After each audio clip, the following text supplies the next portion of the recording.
Magandang araw po sa inyong lahat mga kabayan at kaibigan. Alamin po natin ang latest update ngayong unang araw ng Pebrero 2022. Watch this video and find out.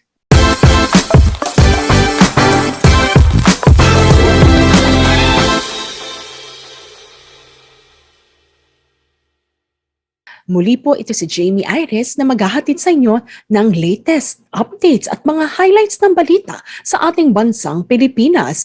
Atin pong alamin kung tumaas ba o bumaba ang COVID-19 cases natin sa ating bansa.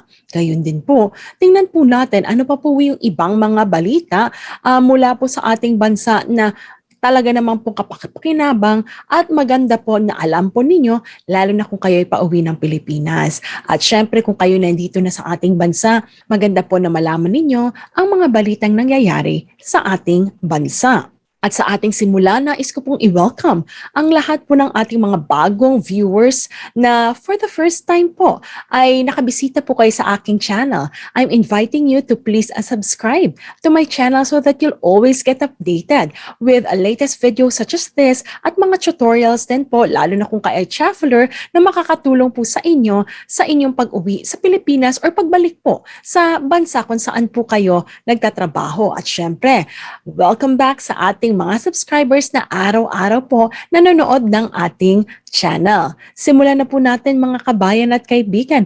Ano po ba ang latest update sa ating bansang Pilipinas? Simulan po natin sa total number of COVID cases according to the Department of Health. Ilan po ang bilang ng mga cases as of yesterday? Ang new COVID-19 cases po natin as of January 31, 2022 ay nakataya po sa 14,546. Ito po ay bumaba compared po nung nakaraang araw, which is a great news for everyone.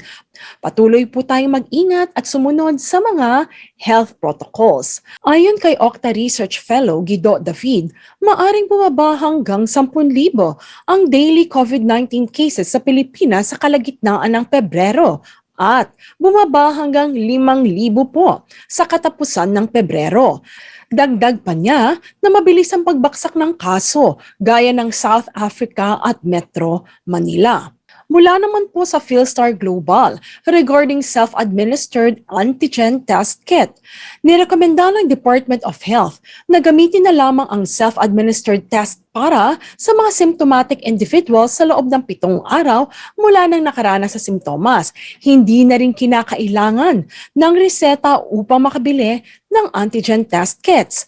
Ayon sa DOH Memorandum Number 2022-0033, kung saan nakapaloob ang mga alituntunin sa paggamit ng antigen test kits. Sinabi po ng Department of Health na ang RT-PCR ay mananatili na preferred diagnostic method for COVID-19.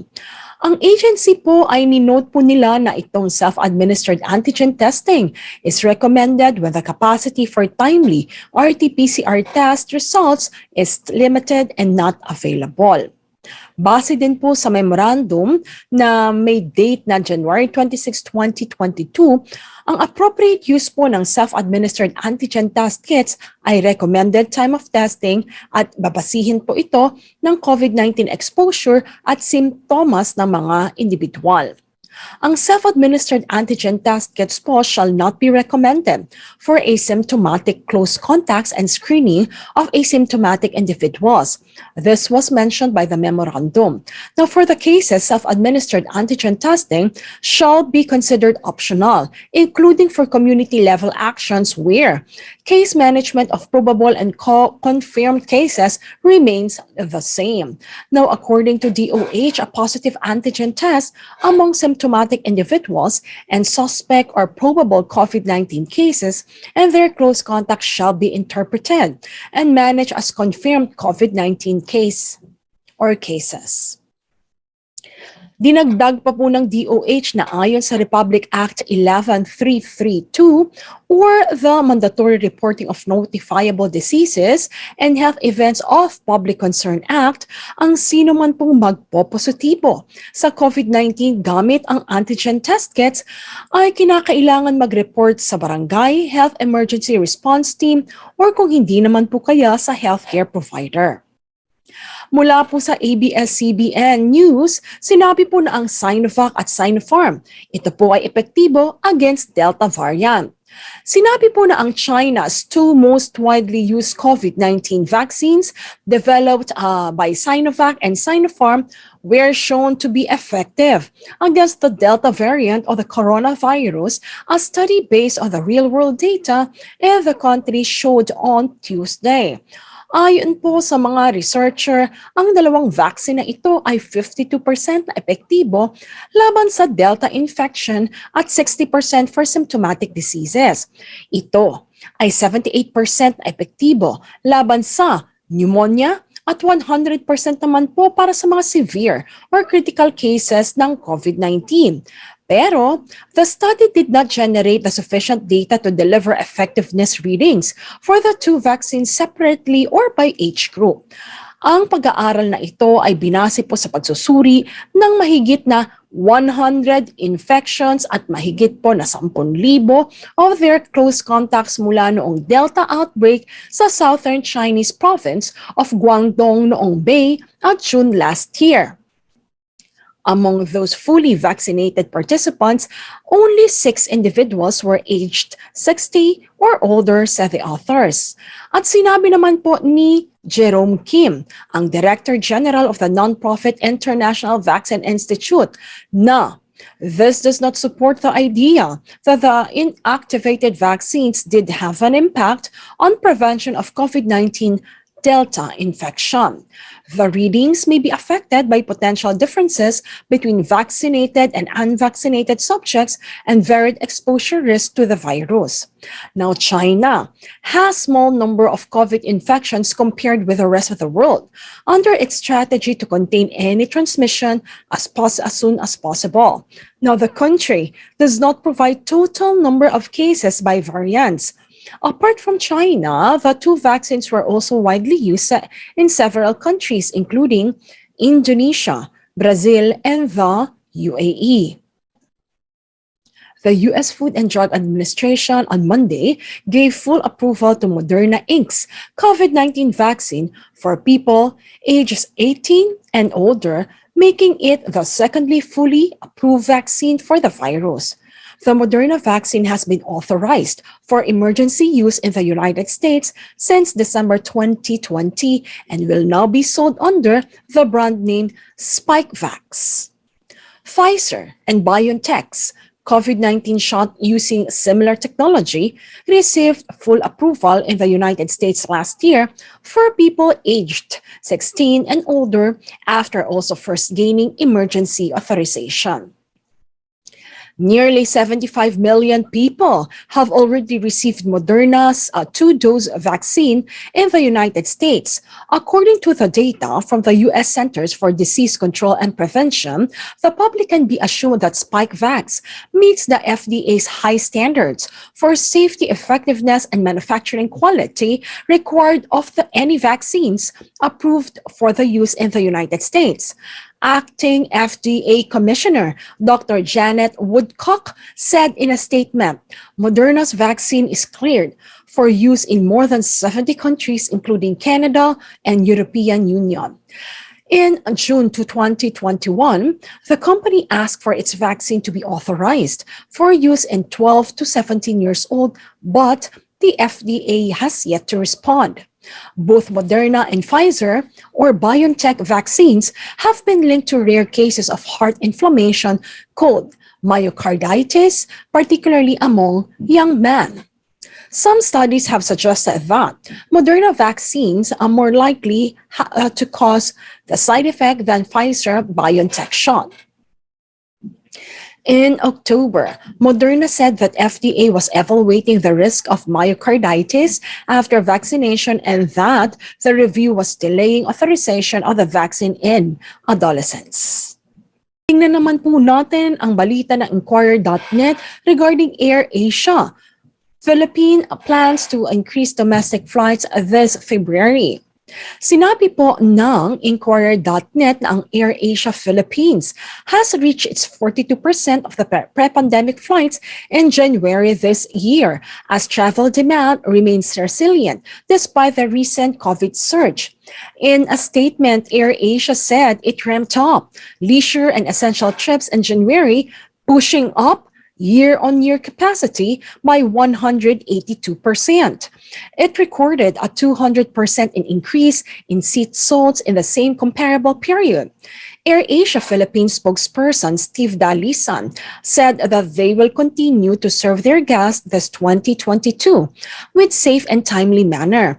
They also have their sights set on cautiously restoring their pre-pandemic flight frequency this year as they are positive that the pandemic will take a turn for better and before end of 2022. Katiklan, Cebu, Tacloban remain its top destinations for leisure and essential trips.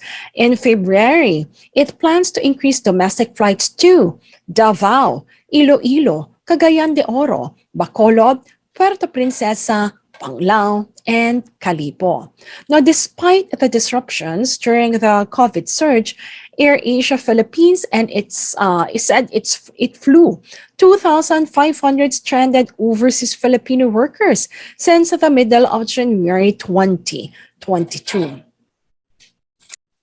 From One Health News PH, DOT allays fears of tourism-driven COVID surge.